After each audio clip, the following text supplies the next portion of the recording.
Hi, and welcome to another Monday. I want to say a quick thank you to everybody who continues to watch these videos. I do enjoy making them, and I love the opportunity to to speak with other people. You know, I get to meet new people, and then we're also talking to people that I've known for a little while. And Amy, you're somebody I've known for a little while, and I really appreciate that you have agreed to do this video today. Thank you so much and welcome. Thank you for having me. Absolutely. And Amy, what I'm doing with these videos is I'm introducing my company, Love Prevails. And with Love Prevails, I am offering intervention support, peer support services. There are a lot of people that are struggling with addiction out there. And there's a lot of people that are watching their loved ones struggle with addiction. And it's really kind of a hopeless place to be, not only for the person in addiction, but also for the people that are watching them. And my goal is to let them know that there is help out there. And so my information is attached to the video, my phone number, my email, my website. You can message me. I'd love an opportunity to speak with you. I'm super glad that you decided to do this video with me. You got big plans for your weekend? I am hosting Easter dinner. So after this, I'm going home, cleaning my house, making floral arrangements, and cooking. I love Sounds that. nice, yeah. What are you making? A squash casserole, Oh, yum. a couscous fresh fruit salad, and my sister's making lamb. And then a new dessert, a new bundt cake dessert. Wow. Are you a pretty good cook? No. No? I love squash casserole. It just sounds amazing. Yeah. Well, if I see you. Yeah, it's real easy. It's my cousin's recipe. It's her husband's family's secret recipe. So we'll see if it turns out. We'll see. I bet it's going to be amazing. I haven't put on a Easter dinner or gone to an Easter dinner in a really long time. A lot of years, yeah. Huh. My sister and I rotate. So she'll do Thanksgiving and I do Easter, or we'll switch. Mm-hmm. My mom is 89, and we used to always have it at her house, but she can't. So now my sister and I take turns. So it's fun. Yeah, there comes time when it goes down to the next generation. Yep. Yeah. Yep, exactly. Yeah, those things have kind of dissolved in my family a long time ago, which makes me sad. I like to do Christmas dinner. I like to do Thanksgiving, and I like to cook for them. I like to put I love that. But you know, just life changes and you move on. And the last couple of years for us have not been normal years, and so hopefully at some point we'll be able to pick that up, and maybe someday I'll have grandchildren and we'll be able to do all that again. I look forward to that. I do too. I had some ladies over, a couple, not this last year but the year before, where I did a big old Easter ladies thing. Oh, nice. And it was so much fun. I had this beautiful spread and everything. I can't even remember what I made, but it was really beautiful. And then we did an Easter egg hunt out here. Okay, that's fun. And it was a ton of fun. They have little kids or just No, it was just a bunch of grown ladies. That's kind of fun. Yeah, it was a ton of fun. Yeah. And then I hid Easter eggs all over the neighborhood, and it was actually a night watch meeting, but we had a ton of fun. Oh, that's fun. Yeah. Mm-hmm. I love it. That's very cool. So very cool. This year we're gonna go visit my youngest, and then I don't even know. It'll be a good day for a nap, I'll tell you that. Yeah. It'll be a good day for a nap. It's not as fun when the kids are grown. Because all that magic's gone, you know. But for the sake of my mother, we still do it. It's a big deal for her faith. So. And for us, it's just the three of us. Yep, we used to go to church. It was always a fancy new dress, new shoes. You get all dressed up. We did that for years, yeah. Yeah. It just, life changes. The hat. When we were young, I remember the Easter hat. Easter bonnets. I love that tradition. It's just not popular anymore. When I was little, my father worked in the church, and so we would go and we'd set up the day before for the big pancake breakfast that the youth group put on. And then we get up real early and go, and I was in the children's choir, so we did sunrise, the 9 o'clock. Yes. Cooked the breakfast, the 10:45 or 11 o'clock, whatever it was. Easter egg hunt, I mean, the whole shebang. And it was a lot of fun. The cantatas, we'd put on a big cantata at my dad's church. Always sang. I know, those are good memories, though. I had forgotten about a lot of that. I forgot a lot about that until I got sober, interestingly enough. it started to change. I started to have good memories. Isn't that weird? That is, yeah. I don't know what it was. I hadn't even thought about that until just this very moment. But those cantatas and there was always one song in particular I used to love singing, and it's going to take a little bit for me to remember, but yeah, I love that. I love that. Those little God shots of Wow. memories. Mm-hmm. Yeah, they're coming back. It's very nice. That'll bring some memories back for my mom, I'm sure, if she watches this. Yeah. She let them. Yeah, that's awesome. Oh, that's cool. So, Amy, what we like to do with these videos is I like to know, what brought you into sobriety. We all come from different backgrounds. We all come from different. I believe that there are, and this is my opinion, that there are levels of alcoholism. There are some that are by far more severe than others, and there are some people that it takes a lot more to get sober than others. And I feel like you and we come from a very similar background, and so I'd like to know what brought you into sobriety. Oh gosh, the old phrase, I was sick and tired of being sick and tired.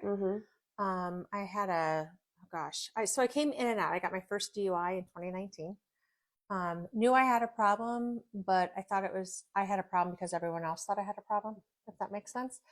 And so went to jail, decided to join AA, my program, and then I would drink. I'd go for a day and then I would drink. So the drink was back on, and for me, when I relapsed, it was 110 times worse than when I had first stopped drinking. And I became very suicidal. My first attempt was February 26, 2016, which at the time I was drinking heavily, but I believe, had not crossed that alcoholic line.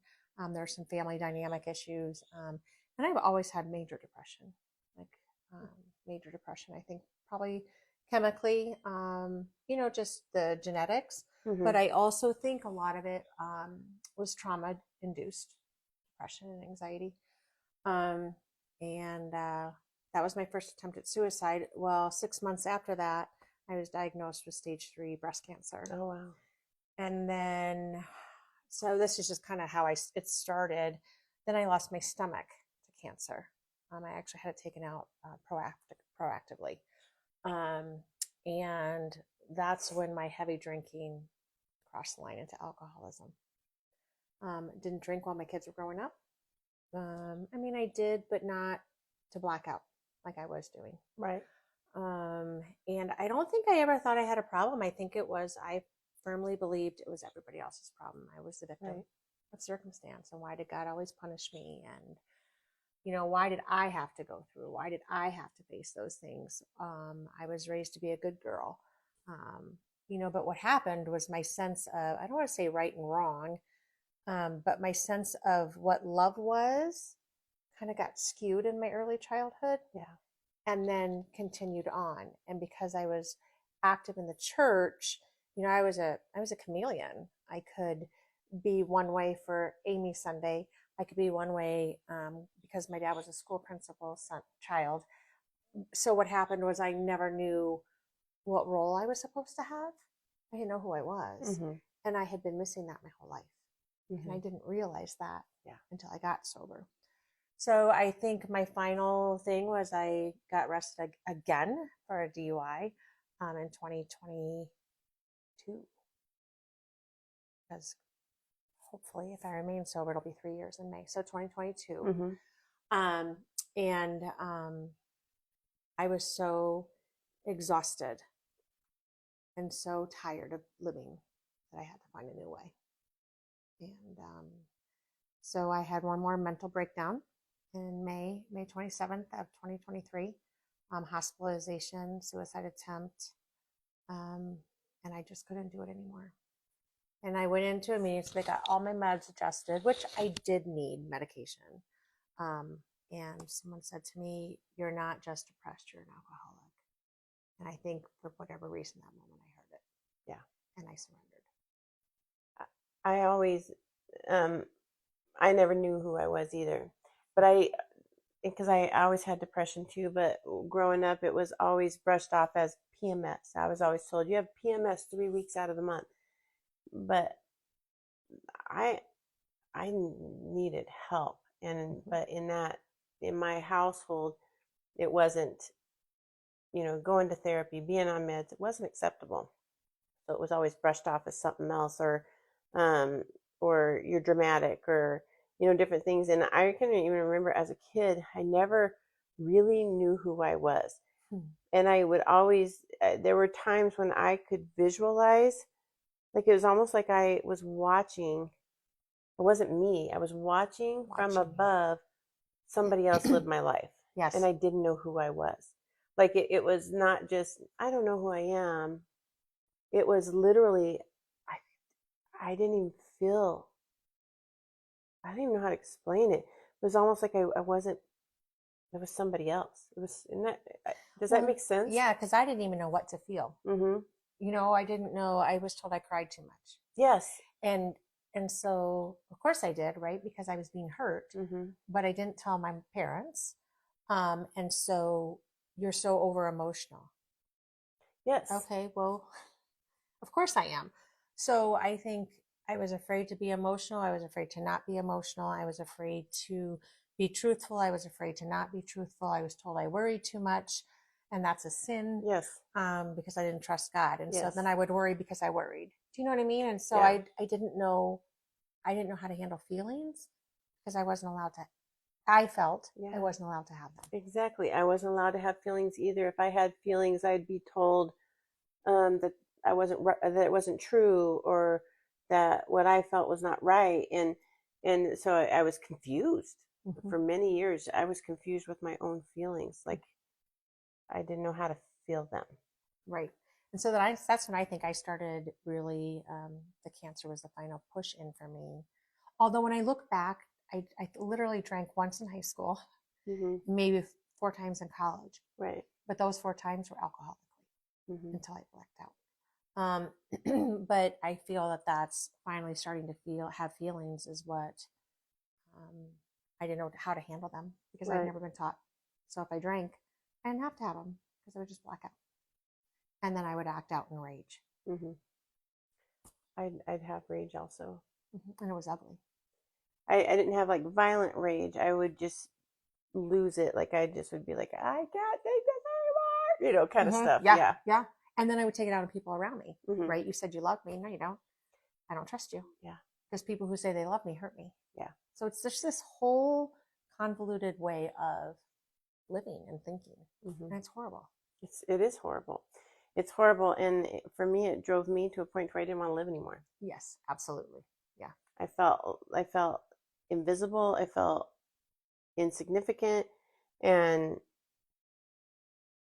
man, I'm not going to say that on this video, but if the people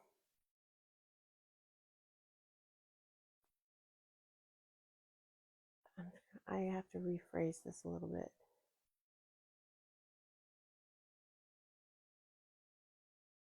If the people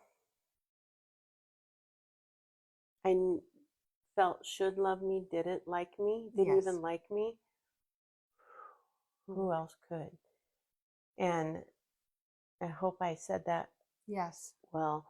And I get it. It takes you to a very took me to a very empty place for a lot of years. My self-worth became I'm not worthy, right? I'm not lovable. I'm not strong. I surely don't know if I feel something correctly or incorrectly because I was told that not just by parents, and maybe it was just something I heard in my own brain. So I didn't know I just didn't know how to process anything. I didn't know how to live. If I hurt you, then you were going to leave me. If I made you angry, you were going to leave me. And so I would turn those off and stuff them in, right? Until I couldn't take it anymore. Yeah. And then I would throw it all up. Yeah. And I just was tired of throwing it all up. And I was tired of hurting, and I was tired of being a victim. Yeah. And that's what changed. We were talking before we turned the video on about mental health, and I'd mentioned to you that I'm a huge proponent of mental health. And I've mentioned on other, and a lot of this is how I feel, my opinion, right or wrong, this is how I feel. And I feel that if your mental health is not in check, if you don't take the steps to heal inside out, then in my personal life, my sobriety means nothing. Because when my mental health is not in order, and when I'm not doing the things to feel good, like from my core out, then I'm miserable. And when I'm miserable, everybody around me is miserable. Right. And because when I'm miserable, I'm not nice. No, me either. To anybody. And I'm never going to be perfect, nice to everybody, but I'm a whole lot nicer. I'm a whole lot nicer when I am healthy on the inside out. And so, I was talking to somebody a couple of weeks ago who was just like, they were like heavily medicated. And they were just like a zombie. And I don't think that is healing. I think, I think, and I'm not saying people don't need medication, but there's a balance. Yes. And, and some people need more than others, no doubt. But you've got to be able to function and to be able to enjoy life. And if you're not able to function and enjoy life, then nothing feels good. And I'm just a huge proponent for getting your mental health in check. Mental health is, to me, is 100% of everything. It's kind of like saying that if you're not healed inside, then nothing else matters. Because we have to learn how to, where's that sign? Be true to yourself. And if you don't know who yourself is because you suffer mental illness, you need help directing you to that. Yes. And I'm very, excuse me, very vocal about suffering from depression. I have my whole life. I take medication, but that medication is not a Band-Aid. Medicine can't be a Band-Aid. It needs to coincide, I believe, with therapy, mental health work. And it's hard. It is hard. It's scary. I've suffered with depression my whole life, debilitating depression. And I used to take medication. I don't take medication now. But and I'm not against it by any means, because I'm certainly not a medical professional who has the right to tell anybody what they should and shouldn't be on. But I agree, you have to take the necessary steps to heal from the inside out. And when you've got trauma, and when you've got when you spent time, like you mentioned, not being able to know who you are and to feel how you felt, and being told you were wrong, it takes work to be able to be like, you know what, I do feel this way, and there's a reason for it. And I'm not wrong, and to work through it. Yeah, and it's okay to feel that. I think that's the biggest thing for me in sobriety too, is I'm learning that it's okay to feel okay. It's okay to be sad. It's okay to be angry. It's okay to celebrate. But it takes work to get there. I do therapy. I've done all sorts of therapies.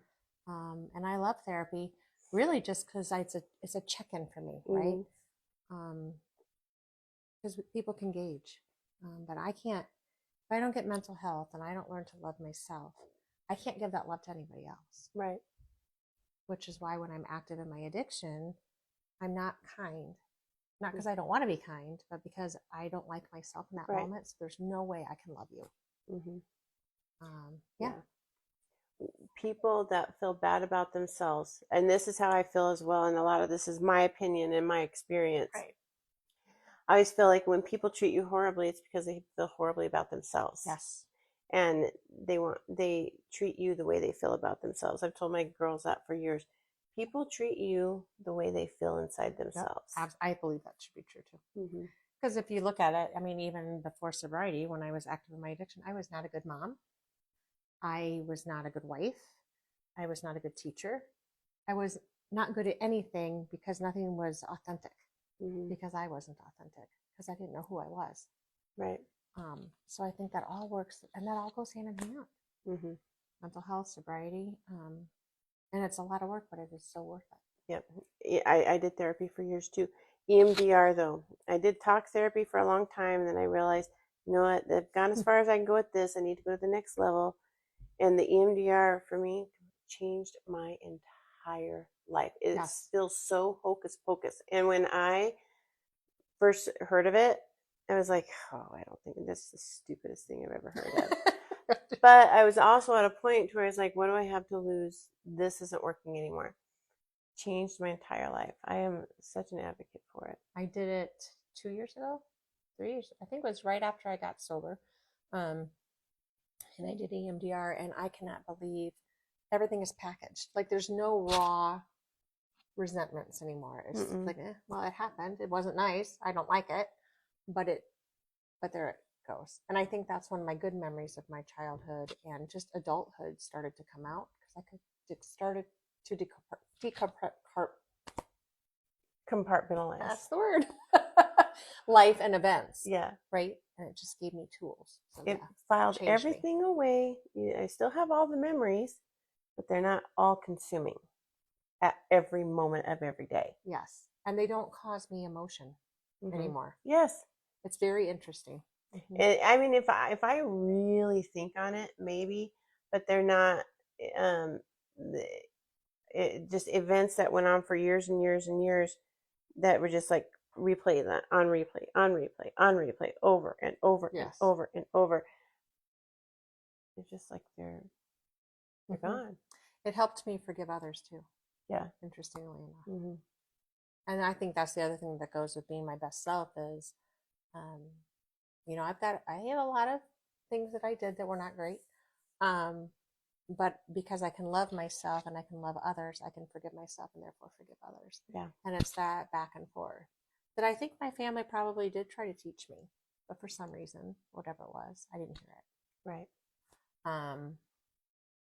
So yeah, it's pretty amazing. It is. So I mean, we kind of got off the sobriety topic, but they do go hand in hand. Sobriety, mental health, it goes hand in hand. And for me, why I got my mental health in order first, and then sobriety came second. For others, it's sobriety then mental health, but they do go hand in hand. Absolutely. And you can tell there's a big difference between somebody who doesn't have both. I would agree. And for me to be truly happy, I had to have both.